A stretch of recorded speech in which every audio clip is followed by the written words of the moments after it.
Movie start होती है एक लड़के से जिसका नाम शू है। वो अपनी नानी के साथ कुछ वक्त गुजारने के लिए उनके घर आता है। गाड़ी से उतरकर जब घर की तरफ जाने लगता है तो उसे कुछ प्लांट्स के साथ खेलती हुई एक बिल्ली नजर आती है। उसको लगता है कि जैसे उसने प्लांट्स में एक छोटी सी लड़की को देखा है, जो लड़की उससे और उस बिल्ली से छुप रही थी। पर इससे पहले कि वो कुछ डिटेल्स जान सकता, उसकी नानी शू को बुलाती है और शू वहाँ से चला जाता है। शू जैसे ही वहाँ से जाता है, ये छोटी सी लड़की उस बिल्ली से बचते हुए वेंट के नीचे चली जाती है। पता चलता है कि वेंट के नीचे कूड़े के दरमियान में इसका घर है। इस लड़की का नाम एरियटी है, जो कि यहाँ पर अपने मॉम और डैड के साथ रहती है। यहाँ पर ये लोग छोटी छोटी वो चीजें इंसानों से ले लेते हैं जिसके गायब होने से इंसानों को कुछ खास फर्क भी ना पता चले। इसीलिए इन लोगों को बोरोवर्स कहते हैं, यानी कि उधार लेने वाले लोग। थोड़ी देर के बाद हम एरियटी के डैड को देखते हैं, जो कि अपने बोरोइंग मिशन से घर वापस आए थे। वो बताते हैं कि कैसे ऊपर एक नया लड़का रहने को आया है। जिसके बाद एरियटी भी अपने होने वाले इंसिडेंट के बारे में अपने पेरेंट्स को बताती है। रात को जब ये लोग खाना खा रहे थे तो एरियटी के डैड उसे कहते हैं कि तुम भी तैयार हो जाओ, अब मैं तुम्हें पहली बोरोइंग मिशन के ऊपर लेके जाऊंगा। एरियटी तो इस बात से बहुत ज्यादा खुश होती है। जिसके बाद वो एक छोटे से बैग में कुछ जरूरी सामान रखकर अपने डैड के साथ निकल पड़ती है। यहाँ पर एक छोटी सी जगह पर धागे जैसी पुली बनी हुई थी, जिसकी वजह से ये लोग एक लैब पे जाते हैं, जहाँ पर एरियटी के डैड ने काफी सारे इंस्ट्रूमेंट्स रखे थे। वो डबल टेप काट कर अपने पाँव के साथ लगाते हैं। इतनी ही देर में एरियटी छोटे से होल से बाकी बाहर के बड़े लोगों को खाना खाते हुए देखती है। जब रात होती है और सारे बड़े लोग वहाँ से चले जाते हैं तो ये लोग किचन में एंटर होते हैं, जहाँ पर एरियटी इतने बड़े बड़े फर्नीचर को देखकर बहुत ही ज्यादा हैरान होती है। उसके डैड दूर पड़ी एक टेबल पर पॉइंट करते हैं, जिसके ऊपर एक शुगर पॉट था, और बताते हैं कि हमने वहां तक पहुंचना है। जिसके बाद ये लोग एक थ्रेड जैसी रस्सी के साथ नीचे उतरते हैं और एरियटी के डैड अपने पाँव पे लगी टेप के साथ एक मकड़ी की तरह उस टेबल पे चढ़ते हैं और वहाँ टी पॉट तक पहुँच जाते हैं। एरियटी भी बिल्कुल ऐसा ही करते हुए अपने डैड तक पहुँचती है, जहाँ पर उसके डैड उसे एक शुगर क्यूब देते हैं और वो उस क्यूब को अपने बैग में रख लेती है। यहाँ पास ही जमीन पे पड़ी हुई उसे एक पेन मिलती है, जिसको एरियटी उठा लेती है और एक सॉर्ड की तरह रख लेती है। उसके डैड एरियटी से कहते हैं कि ये तुम्हारी पहली बोरोइंग थी,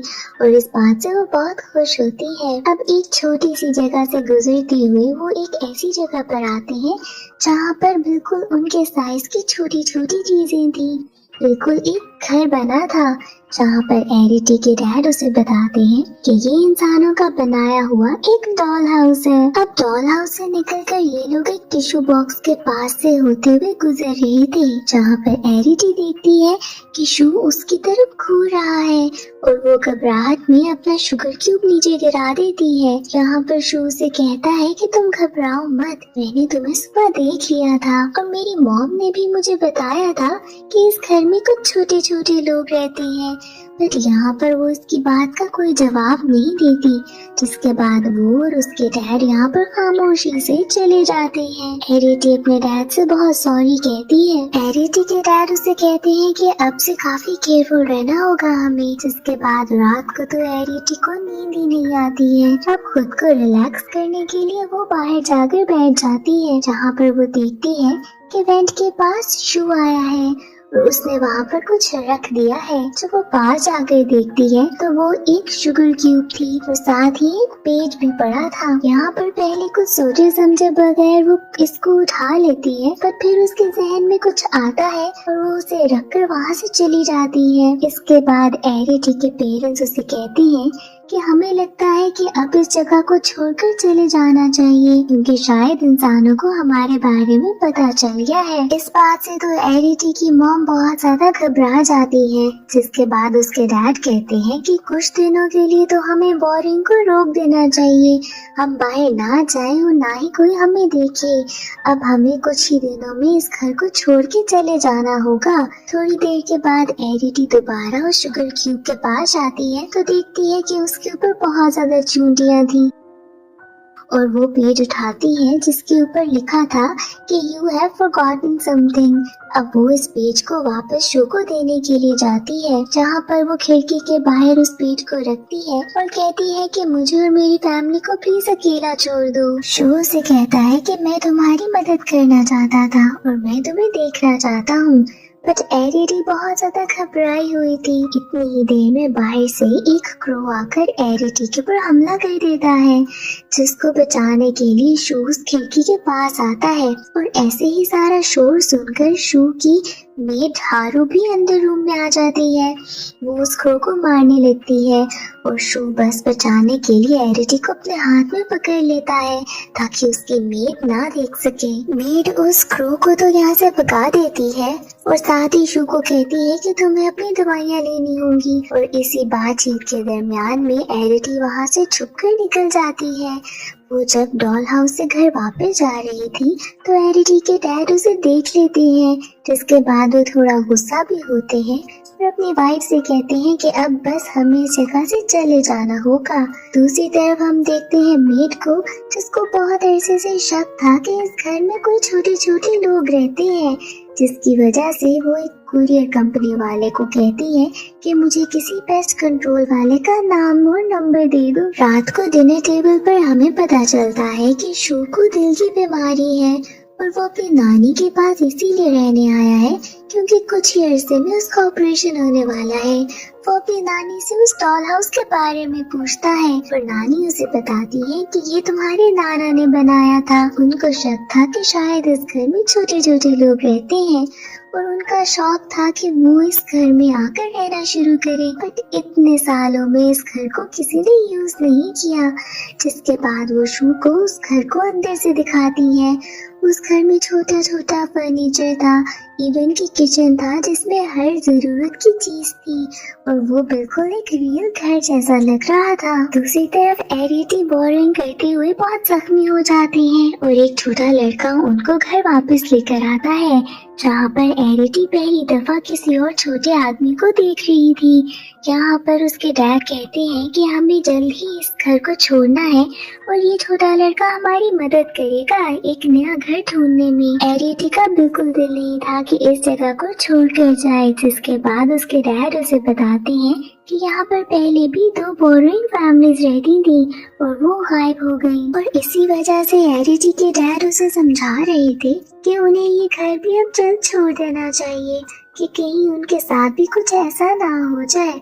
अब ये लोग बातें कर रहे थे कि अचानक से इनके घर की छत हिलने लगती है और ऐसे ही घर की छत उठती है और उनका पुराना किचन कोई उठा लेता है और उसकी जगह पर एक बहुत ही खूबसूरत सा किचन रख देता है। ये काम किसी और का नहीं बस शू का था, जो कि उस डॉल हाउस की मदद से इनके घर को खूबसूरत और प्यारा बनाना चाहता था, इनकी मदद करना चाहता था। पर इसके साथ साथ एरिटी की फैमिली पैकिंग करने लग जाती है और अपने घर का सारा सामान बांध लेते हैं। अब इनके जाने का वक्त था और एरिटी शू को गुड बाय कहने के लिए जाती है, जहाँ पर शू थोड़ा उदास होता है और पहली बार उसने एरिटी को ठीक से देखा था। यहाँ पर वो एरिटी से कहता है कि तुम दुनिया की सबसे खूबसूरत लड़की हो और फिर साथ ही वो बताता है कि मैं तो सिर्फ तुम्हारी मदद करना चाहता था, तुम्हें अपना दोस्त बनाना चाहता था। इसके बाद वो उसे अपनी मेडिकल कंडीशन के बारे में भी बताता है। शू को लगता है कि ये सब कुछ उसकी वजह से हो रहा है कि एरिटी को अपना घर छोड़कर जाना होगा, जिसकी वजह से वो एरिटी से बहुत ज्यादा सॉरी कहता है। अब दूसरी तरफ हम देखते हैं कि कैसे मेड जब क्लीनिंग कर रही थी तो उसे जमीन पे पड़ा हुआ एक क्रोबार मिलता है।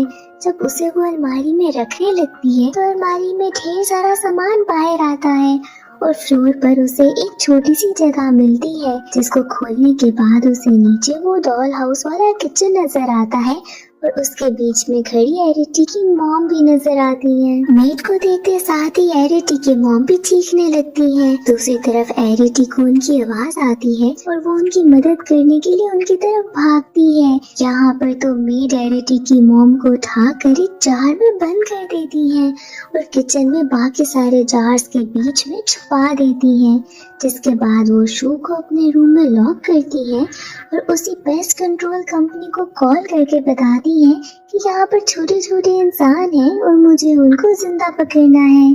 जब एरिटी किचन में पहुँचती है तो उसे समझ आ जाती है कि घर की छत ऊपर से खराब हुई है और ना ही उसकी मॉम वहाँ पर है। तो इसका मतलब ये है कि किसी ने उनकी मॉम को पकड़ लिया है। एरिटी रोते हुए घबराकर शू के पास आती है, उसे विंडो से बहुत आवाज देती है।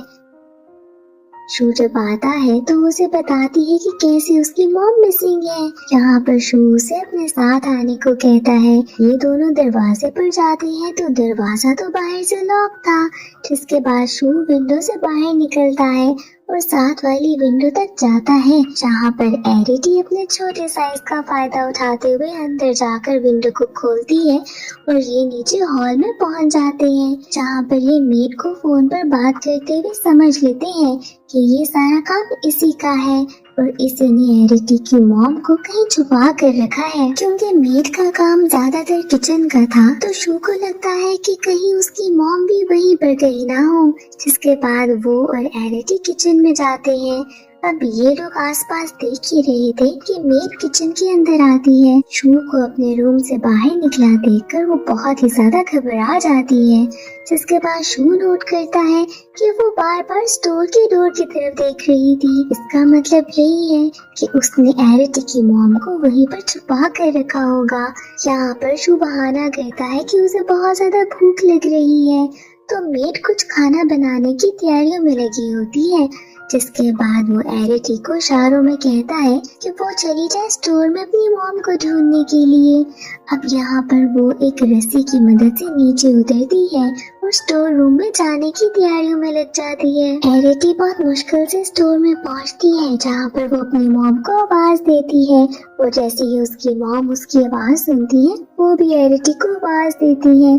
ऐसे ही एरिटी को नजर आ जाता है कि उसकी मॉम एक जार में फंसी हुई है, जिसके बाद वो पिन को यूज करती है सॉर्ड की तरह और अपनी मॉम को बाहर निकालती है। इतनी देर में वहाँ पर शू भी पहुँच जाता है, जिसके बाद एरिटी की मॉम उसे देखकर बहुत ज्यादा घबराती है, पर यहाँ पर एरिटी उन्हें समझाती है कि उन्हें कोई खतरा नहीं है शू से। बाहर इतनी देर में पेस्ट कंट्रोल वाले भी पहुँच चुके थे। मेड जब बाहर जाती है तो उनको कहती है कि अंदर घर के आए, जहाँ पर साथ नानी भी पहुँच चुकी थी। मेड नानी को भी कहती है कि मुझे वो छोटे छोटे लोग मिल गए हैं जिनकी आप बात कर रही थी, जिसके बाद वो नानी को उनका घर दिखाने के लिए जाती है, बट वहाँ पर कुछ भी नहीं था क्योंकि शू ने ऑलरेडी वो सारी चीजें हटा दी थी। जिसके बाद मेड लेके जाती है उनको डॉल हाउस के पास कि इनका किचन मिसिंग होगा, पर शू ने वो किचन भी वापस रख दिया था। इसके बाद फिर मेड कहती है कि मैंने एक छोटे आदमी को तो पकड़ लिया है, जिसके बाद जब वो जार उठाती है तो उसमें तो एरिटी की मॉम भी नहीं थी। मेड तो बहुत ज्यादा घबरा जाती है कि ये सब हो क्या रहा है। नानी को एक छोटे से बर्तन में थोड़े से पत्ते नजर आते हैं, जिनसे वो समझ आती है कि शायद मेड ठीक कह रही है। जिसके बाद शू भी अपनी नानी को बताता है कि ये लोग बुरे नहीं है, ना ही चोर है, ये लोग वॉरियर्स कहलाते हैं। मेड गुस्से में उन सारे पेस्ट कंट्रोल वालों को कहती है कि वापस चले जाओ, क्योंकि अब यहाँ पर तो कोई काम नहीं है। दूसरी तरफ हम देखते हैं कि एरिटी अपने पेरेंट्स के साथ इस जगह को छोड़कर चली गई है। ये लोग एक जगह पर स्टे कर रहे थे और एरिटी बहुत ही ज्यादा डाउन फील कर रही थी। एरिटी के डैड कहते हैं कि वो छोटा नया लड़का हमें एक नए घर तक पहुंचा देगा। एरिटी को इतना बुरा फील होता है कि वो वहाँ से निकलकर बाहर चली जाती है, जहाँ पर उसे दोबारा से वो बिल्ली नजर आती है। ऐसे लगता है कि वो आंखों ही आंखों में कुछ बात कर रही है। जिसके बाद वो बिल्ली जाती है शू के पास और उसे खुद को फॉलो करने के लिए कहती है। वो छोटा लड़का एक टी केटल लेकर आया था, जिसमें एरिटी और एरिटी की फैमिली अपना सामान रखते हैं ताकि इस जगह से जाकर किसी और जगह पर देख सके, अपने रहने का बंदोबस्त भी कर सके। इतनी देर में अचानक से एरिटी को आवाज आती है शू की और वो भागती है उस तरफ ताकि उसको एक दफा दोबारा फाइनल गुड बाय कह सके। यहाँ पर शू से वो मिलती है और उसे थैंक यू कहती है कि उसने मदद की उसकी फैमिली को बचाने के लिए।